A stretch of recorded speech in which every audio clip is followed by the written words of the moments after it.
Good afternoon. I'm Mark Allen with Gaper LLC, and I'm here today with Raluca Apostol, the Chief Product Officer of Nestor. Good afternoon, or is it evening where you are now, Raluca? Good afternoon. Good afternoon. Yeah, thanks for having me. It's great to be here. Great. So can you share a brief background of yourself and your work experience? Yeah, I can definitely do that. So as you were mentioning just a little bit earlier, I'm the Chief Product Officer at Nestor. We are a startup, and we developed this product with the vision to make people work better, happier, and with purpose. So when it comes to my background experience, it's a little bit an interesting journey, I can say, because I can speak in here from three main points of view, like three streams that are happening in my life over time. Mm-hmm. So the main part would be, and where I started is by training. I'm a software engineer, and back in 2018 I started my PhD in machine learning and artificial intelligence. And because in general I'm a person who loves embrace challenges and uncertainty and finding patterns in data and working with data analysis a lot. So I started to develop this a lot in order to also create some scientific papers from this point of view.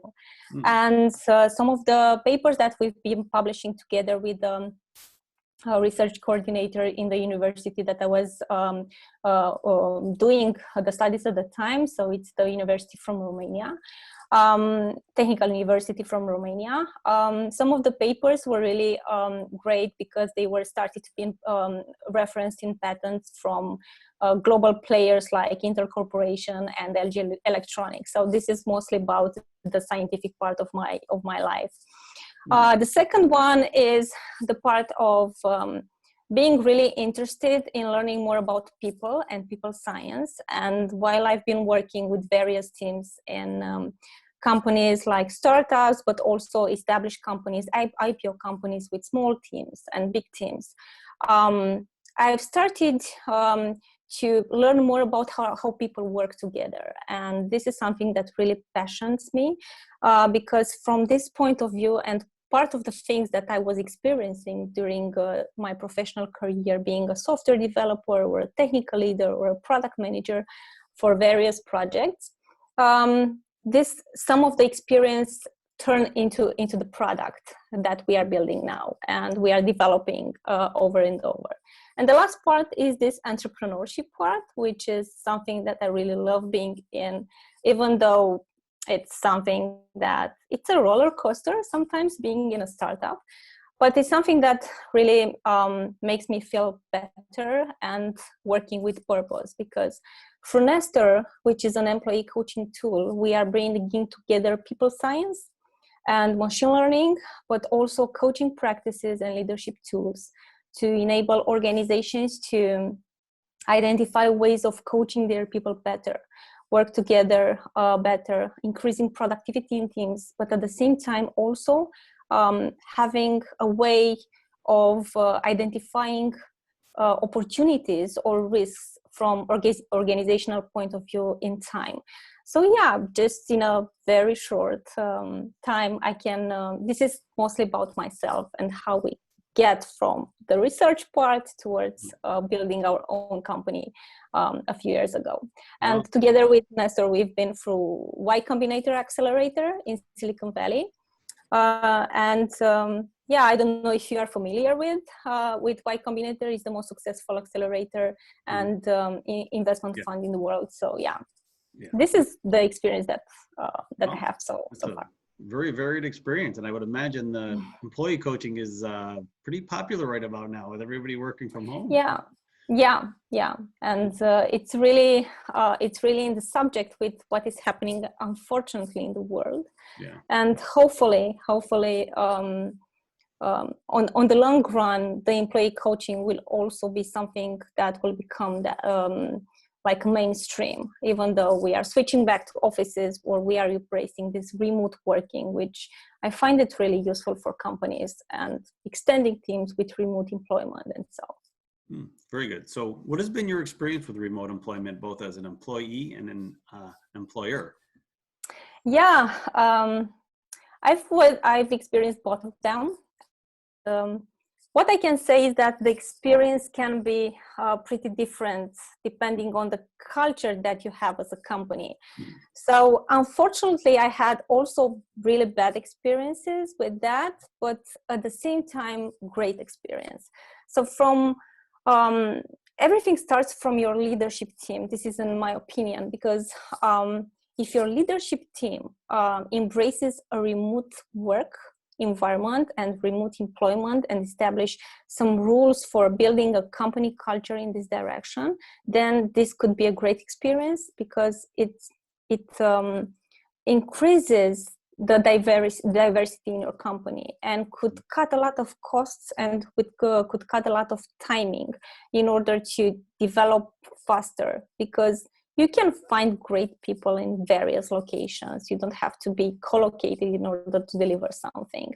So from this point of view, you can have a great experience if you have the right culture in doing that. And everything starts with the leadership team, just to summarize in a few words. Yeah, no, that makes sense. So what do you think is the future of remote employment? And what do you think needs to be done to make it more efficient? Yeah. So what I'm seeing, and we've already started some studies in this direction, and I've also published some articles on our LinkedIn page about how I'm seeing this, and what I would recommend is, at this point in time, is really important to embrace collaboration and make it possible even though you're not in the same location. And this is done usually by tooling and by establishing some processes. So increasing transparency in your team, enabling this collaboration and embracing flexibility. This everything turns into establishing a remote work environment, and people start embracing also the rules that you establish in this point of view. I don't like the word rule, but it's something that you agree as a team and you agree as a company.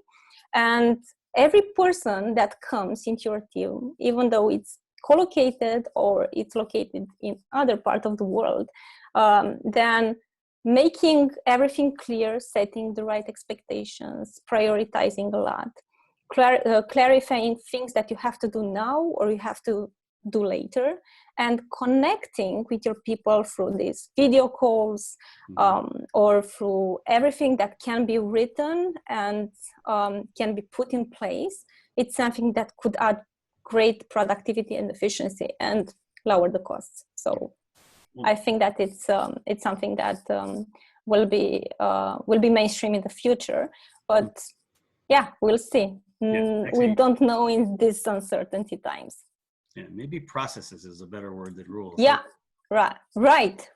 Processes, HR processes, how you communicate with your team, and so that's great. Yeah. So what's the story behind Nestor, and what's the journey been like?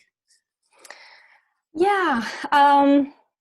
As in any other startup, the journey is pretty interesting. When we decided to start Nestor, everything what we have built within the product is something that we already experienced. We already tried by ourselves, first of all, as founders of the product, but at the same time to witness the things that and the benefits that this kind of tool could bring to the team. So I have three main things that I can add in here. First of all, I've experienced on myself how is to have not a bad manager, but a person that treats you like just a provider and that's it. And from my point of view, because I was really engaged with the project at the time and with the company and with the things that we were delivering, it was something that made me feel bad in terms of health, and everything turned out in the really bad burnout, and it took me like 8 months to recover from it. So I decided to leave that company, and once I was really empowered to get another job, I went in a company where everything was really open, and there was some company culture, really great established, like values, mission, vision, and everything was really clear. So was something that really helped me to start developing myself as a leader first in order to lead others. So the main story in here is that if you help your people and you enable your managers to be leaders and first of all to lead themselves, to embrace a growth mindset and start promoting it and actually work like a team, then is great. And this really adds great productivity and business results. So this turned out into a product where we automatically advise managers on how to connect with their people, how to focus on business results, but at the same time to also care about people. So this balance is made through Nestor. And yeah, this is something that that we are doing right now. We are having so far really great feedback, and at the same time we are seeing an increase in usage, not only adding new users, but at the same time in how much time you spend in using the product. Oh, very good. So how did you incorporate the idea of remote work in your company? Yeah, so for us, what's pretty easy. We are quite a small team right now, but I can also talk about the experience that I've had in the past. So remote work for us was really simple to be implemented, because we were located in already 2 main locations. So it was something that came pretty naturally to go through, communicate through Zoom meetings. We were having, as you were mentioning, processes into how to do things, when to connect, how to make visible all the work that we were doing. So that was pretty easy. So what I'm seeing for other companies that didn't start doing that right now, maybe it's a pretty intense process in the transition and embracing all these challenges that we have today, and transitioning from from in office to remote, from my point of view, could be pretty harder, but is not impossible. So step by step you can embrace remote work. So for us it was pretty simple. Well, speaking of that, what do you think are some of the major roadblocks and challenges these companies are dealing with right now during the pandemic? Yes, the main challenges from my point of view is how get that vibe of teamwork if you don't have the right processes or the right tooling in place, how you communicate, how you deal with, I know, your family in the same time when you are working. So what I can see in here are two separate things: how you deal with it as an employee, and how you as an organization support this employee to embrace remote work, like setting your own working space, even though it's at home, but you have to make a difference between your life and actually your work life. So the work-life balance is pretty hard to be maintained these days. And if you don't try to make this balance, then this can turn out in a burnout. So this could be one challenge. Another challenge that I'm seeing is, okay, if we were having like team gatherings or social networking events, how do you do this nowadays? So we can do like Zoom meetings, and having your coffee just next to you and chat and try to replicate, but you don't have to do that 100%. This is not something that we want to do that, but we can adapt. And another thing that I'm seeing is how we can see actually the business results and how you can control things. So you as a company, sometimes you have this thing of, okay, how I'm doing and how I'm keeping the control. So you have to build a safety of trust and to empower people to do their work. Just make sure that you enable access to everything when it comes to documentation processes, I don't know, reporting any progress or communication that you had, but do it just online. So these are the things that I'm seeing just at the first sight. Makes a lot of sense. So there are companies like Gaper that help develop, build, and scale products, especially for startups like yourself. How important do you think this will be in the future where people like yourself need to hire quality people and need to hire them quickly? Yeah, so when it comes to startups, one rule and one thing that you have to do is to actually move really fast.